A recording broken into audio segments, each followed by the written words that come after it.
성도 여러분, 한 주간 평안하셨습니까? 네, 우리의 삶이 때로는 광야와 같고 힘들 때 있지만 예배 안에서 하나님의 은혜를 경험하고 하나님이 우리에게 주시는 말씀이 우리에게 생수가 되어서 우리의 영혼이 소성케 되는 귀한 은혜가 우리 가운데 있기를 소망합니다. 오늘은 내 뒤로라는 제목으로 하나님의 말씀을 함께 받도록 하겠습니다. 얼마 전 저는 베트남 선교지를 다녀왔습니다. 베트남 선교지에 선교위원장 장로님, 유건 장로님 동행하셨는데요. 선교지를 다녀오면서 가장 좋았던 건 선교지에서 우리 성도님들이 베트남을 얼만큼 사랑하고 또 하나님의 사랑으로 품어내었는지 그 헌신과 눈물을 피부로 느낄 수 있었고 눈으로 볼 수 있어서 그게 참 좋았습니다. 더불어 한 가지 더 좋았던 건 장로님과 이런저런 많은 얘기를 딱 붙어서 나눌 수 있었다는 점이었습니다. 저는 장로님과의 동행이 참 좋았습니다. 장로님이 저와의 동행이 좋으셨는지는 아직은 잘 모르겠습니다. 근데 그렇다고 믿고 있습니다. 여러 대화를 나눈 중에 장로님이 그런 말씀을 한번 저에게 하셨어요. 목사님, 살면 살수록 성경의 많은 가르침들 중에 겸손이라는 것이 가장 어려운 것 같습니다. 이런 말씀을 해 주셨습니다. 다녀와서도 그 한 문장이 꽤나 오랫동안 마음에 남아 있더라고요. 저 또한 겸손이 저에게 있어서 매우 중요한 기도 제목입니다. 카카오톡 저의 프로필 사진 밑에 보면 제가 가장 중요하게 생각하는 기도 제목이 적혀 있습니다. 순수와 열정, 온유와 겸손, 그리고 지혜와 진실. 이 마음이 하나님 앞에서 지켜지지 않으면 목회자로서 생명력이 없다, 이렇게 생각하며 늘 기도합니다. 그렇게 늘 기도하는 기도 제목 중에 하나가 저 역시 겸손입니다. 제가 이 겸손이라는 기도 제목을 가슴 깊이 품기 시작한 것은 신학대학원 들어가서 교육전도사로 사역을 시작하고 나서였습니다. 굉장히 주관적이고 또 스스로의 착각일 수 있지만 지금부터 말씀드리는 사실이 내용이 저는 비교적 사실에 가깝다고 생각이 돼서 말씀을 드립니다. 제 20대 후반의 모습인데요. 저는 나름대로 굉장히 훌륭한 교육 전도사였습니다.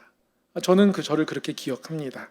못 보셨으니까 아직 아무도 긍정을 안 하시지만 저는 그렇습니다. 제가 왜 그렇게 생각하냐면 성도님들이 저에게 정말 많은 칭찬들을 해주셨거든요. 항상 교회에 가면 성도님들을 만나면 저를 늘 칭찬해 주십니다. 저 역시 매우 열심히 사역을 했습니다. 처음 유치부를 맡아서 성경학교를 준비하며 성경학교 주제곡을 직접 작곡했습니다. 생일 잔치를 하는데요, 생일 축하 노래가 마땅한 게 없는 겁니다. 뭔가 하나님의 사랑으로 생명 주신 하나님을 찬양했으면 좋겠어서 그래서 생일 축하 노래도 직접 작사 작곡했습니다. 그리고 음원으로 제작해서 선생님들께 가르쳐드리고 교회에서 부르기 시작했습니다.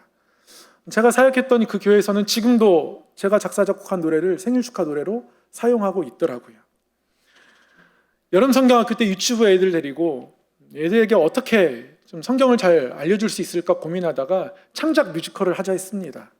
선생님들 입장에서는 굉장히 부담스러웠겠지만 제가 막 하자고 했습니다.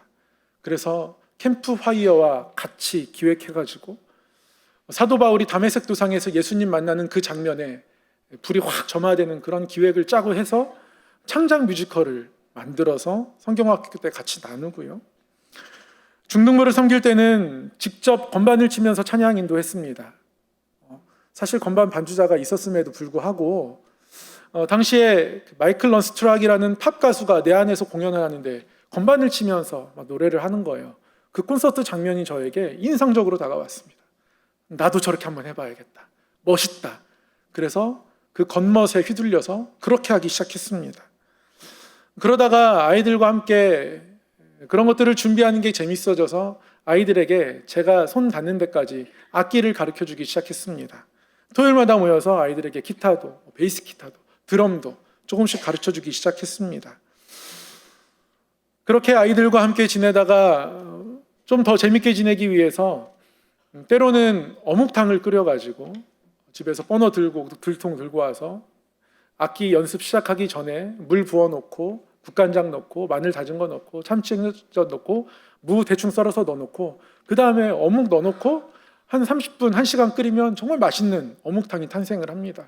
이제 그런 것들을 먹어가며 아이들과 같이 교제하고 이렇게 사역하는 동안 정말 많은 칭찬을 들었습니다. 아니 전도사님 어떻게 뮤지컬 대본까지 쓰고 노래도 만드세요?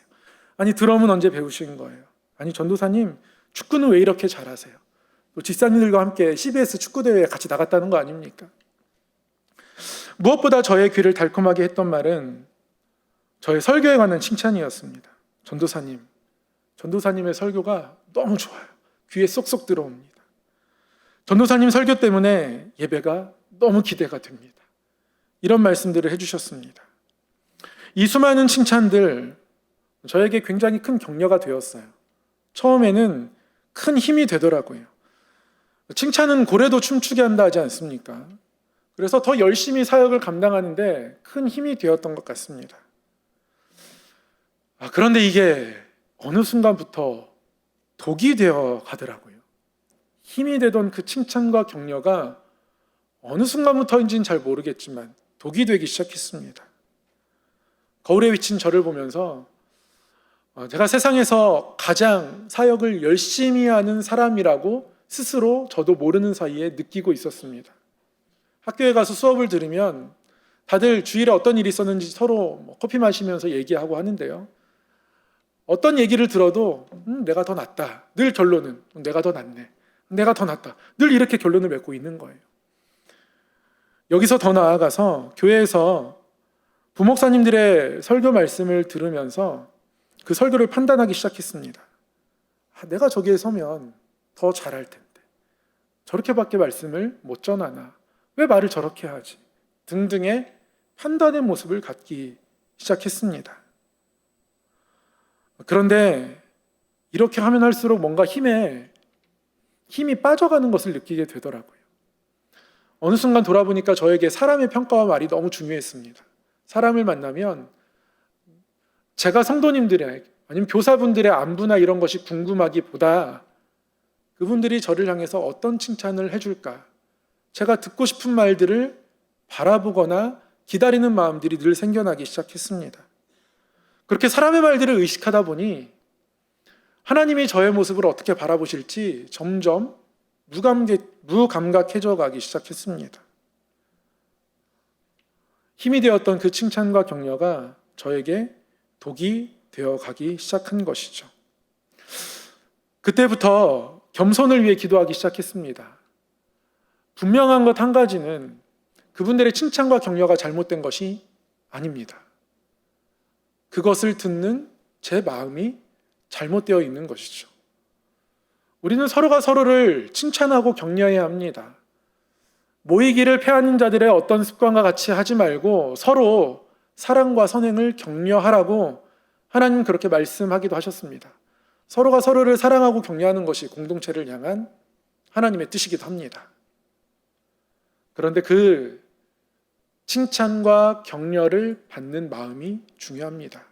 그것으로 계속 나를 높여가면 어느 순간 하나님이 보이지 않게 되거든요. 사람은 누구나 교만에 취약합니다. 제가 잠깐 아까 칭찬은 고래도 춤추게 한다 이런 말씀 드렸는데 이게 책 제목입니다. 한때는 굉장한 베스트셀러가 됐던 책의 제목입니다.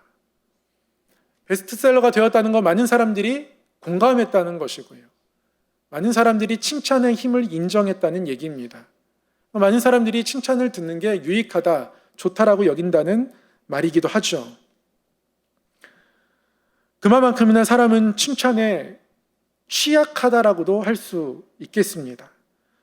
누군가가 나에게 칭찬해주면 얼마나 달콤한지 모릅니다. 그야말로 내 귀에 캔디가 있는 것과 같습니다. 그러나 이게 교만으로 이어질 수 있는 위험성은 누구에게나 다 열려 있습니다. 오늘 본문의 베드로가 이와 비슷합니다. 저는 마태복음 16장의 베드로를 묵상하면서 베드로가 경험한 이 16장의 하루가 마치 하늘의 구름과 절벽을 동시에 경험한 날 아닐까 싶습니다.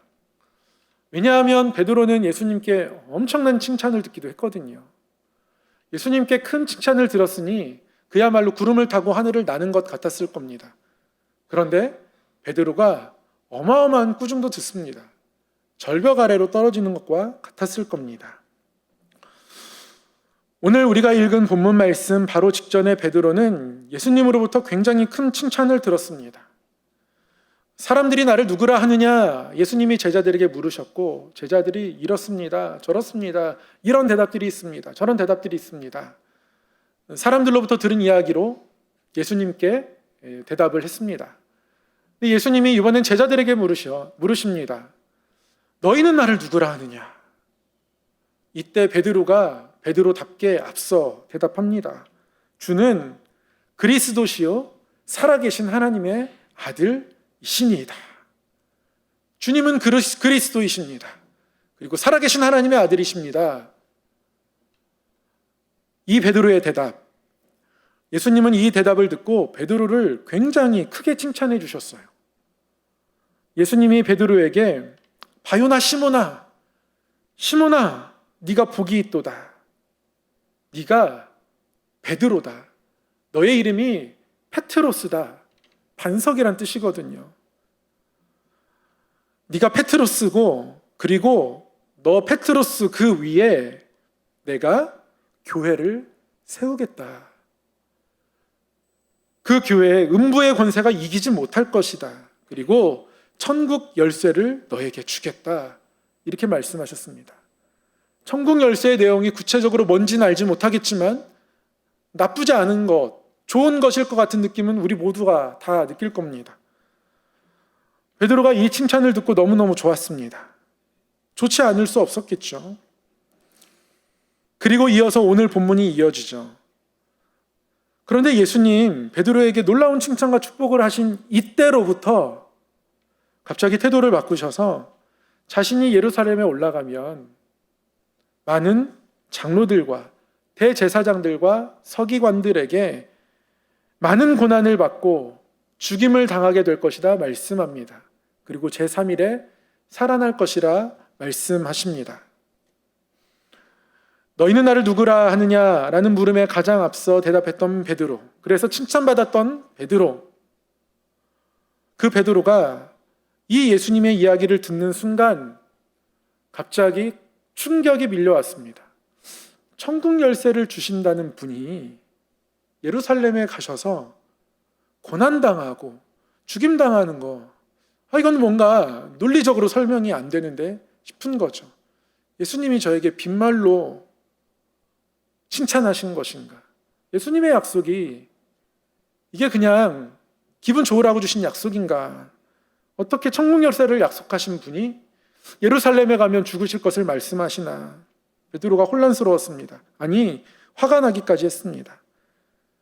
그래서 칭찬 들을 만한 대답을 했던 베드로가 예수님 앞에서 예수님을 만류합니다. 주여, 그리 마옵소서. 이 일이 결코 죽게 미치지 못하리이다. 아주 강하게 예수님을 만류합니다. 언뜻 보면 베드로가 예수님을 염려해서 내가 사랑하는 예수님이 예루살렘에 가면 고난당하신다고 하니까 걱정돼서 예수님 그러시면 안 됩니다 라고 예수님을 만류하실 수도 있겠습니다. 베드로의 마음이 그런 마음 아닐까 싶기도 합니다.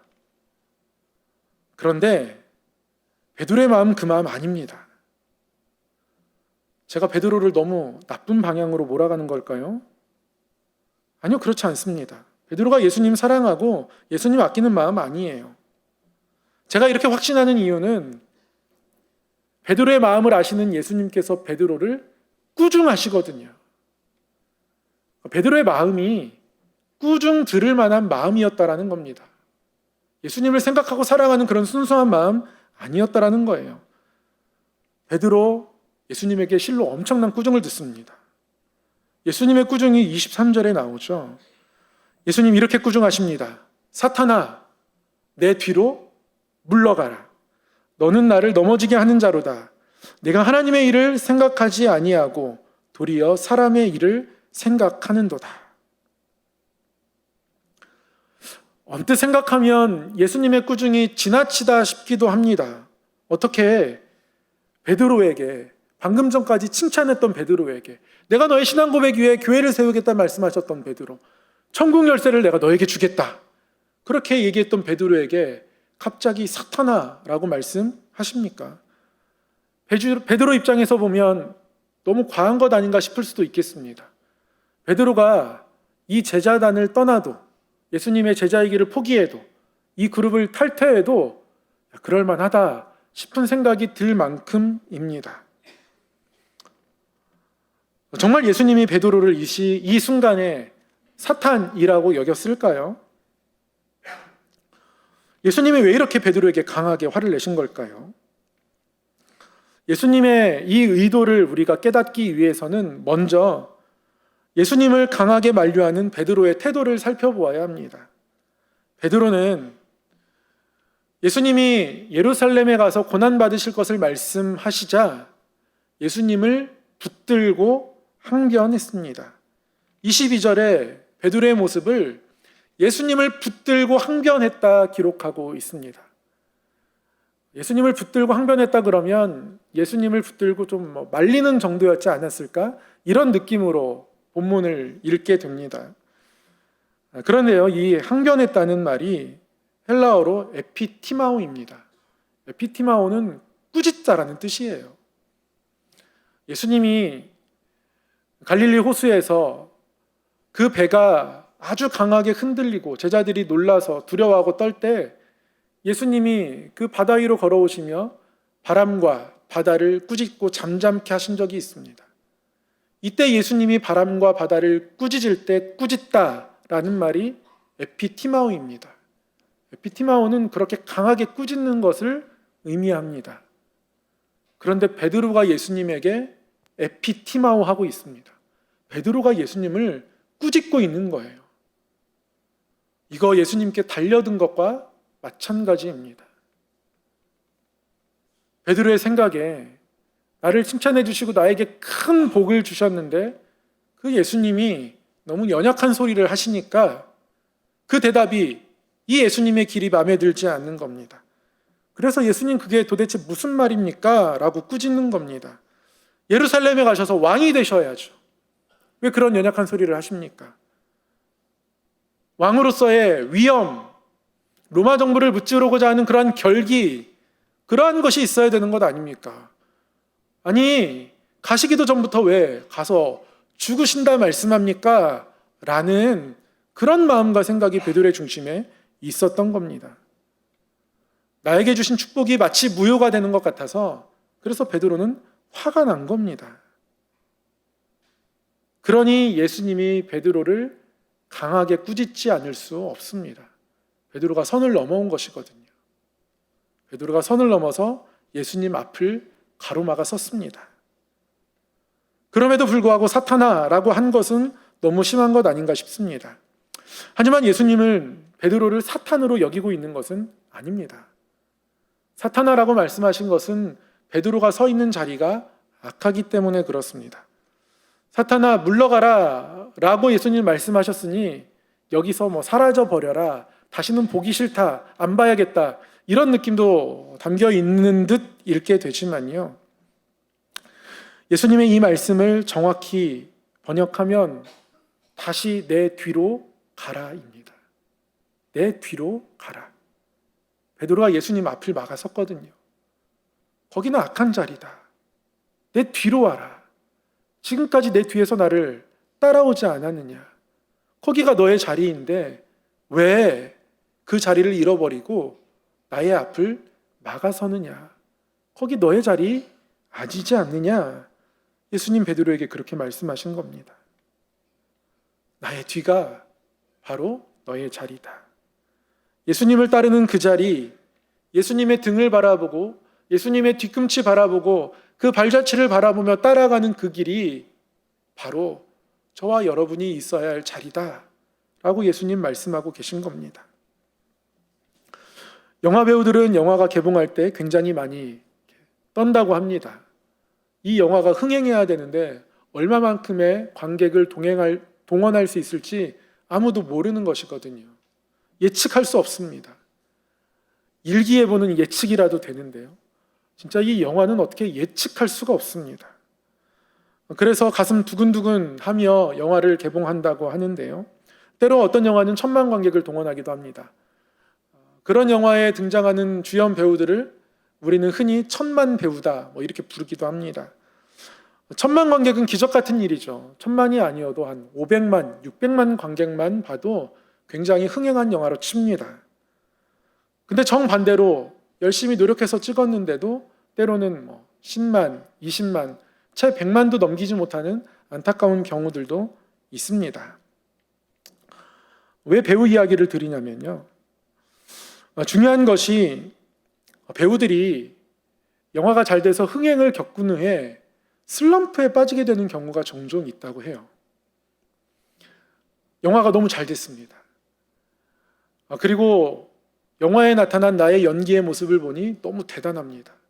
마치 내가 연기를 잘해서 이 영화가 잘 된 것처럼 착각하기 시작합니다.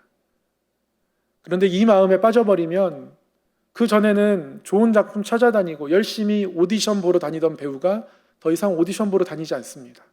앉아서 누군가가 나를 캐스팅하기를 기다릴 뿐이죠. 캐스팅이 와도 그 캐스팅에 감사해야 하지 않는다 합니다. 캐스팅 받을 만한 사람이 받았다라고 생각하는 거죠.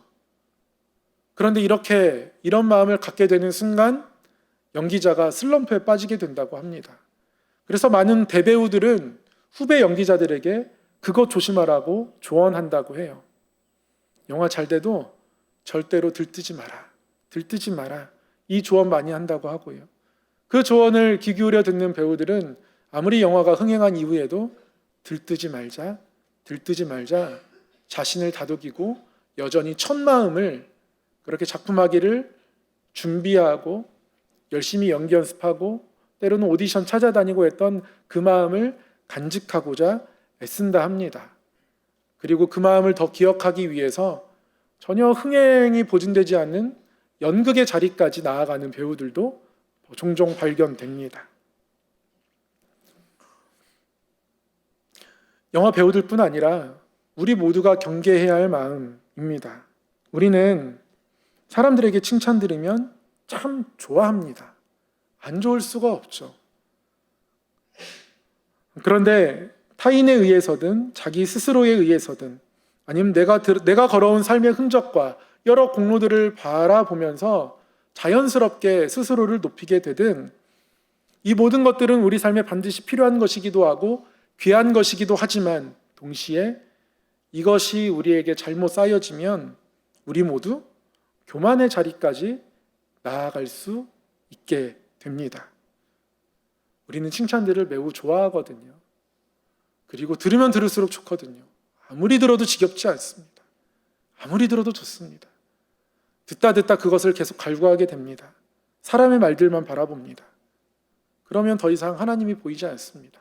예수님이 보이지 않습니다. 예수님의 뒤를 따라가야 하는데 사람들의 말소리를 따라가게 됩니다. 그러면 우리가 서 있을 자리를 잃어버리게 되는 거죠.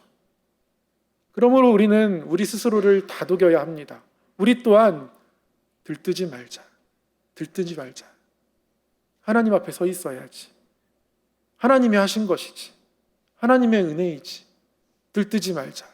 들뜨지 말자. 우리 스스로를 다독여야 합니다. 그렇게 우리 스스로를 다독이면 우리 성령님께서 옆에서 귀하다. 그래 그거야 라고 우리를 응원해 주실 겁니다. 성령님은 파라클레토스, 우리 옆에서 말씀하시는 분이시니까요. 우리 안에서 하나님의 은혜라는 하나님 우리에게 약속하신 그 성령의 음성이 우리에게 있을 겁니다. 우리가 그것에 예민해져야 합니다. 그 음성을 듣는 기쁨을 가지고 살아가야 합니다. 그 겸손의 마음이 있어야 합니다. 겸손의 마음이 하나님이 임하시는 자리입니다. 겸손의 마음이 하나님이 일하시는 자리예요. 그래서 우리가 절대 놓치면 안 되는 자리입니다. 베드로가 잠시 그 자리를 잃어버렸습니다. 그래서 예수님이 다시 내 뒤로 가라 말씀하십니다. 우리에게도 말씀하십니다. 다시 예수님의 뒤로 가라. 그 자리가 가장 복된 자리이다. 그 자리를 지키며 살아가는 가운데 은혜가 있다. 하나님이 그 자리에 찾아가신다. 오늘 이 말씀을 통해서 우리에게 말씀하십니다. 이 은혜를 사모하고 살아가는 믿음의 걸음이 우리 가운데 있기를 소망합니다. 기도하겠습니다. 사랑하는 하나님 아버지, 우리가 서 있어야 할 자리, 우리가 걸어가야 할 그 길이 예수님의 뒤를 따라가는 길이고 걸음이어야 함을 말씀해 주시니 감사합니다.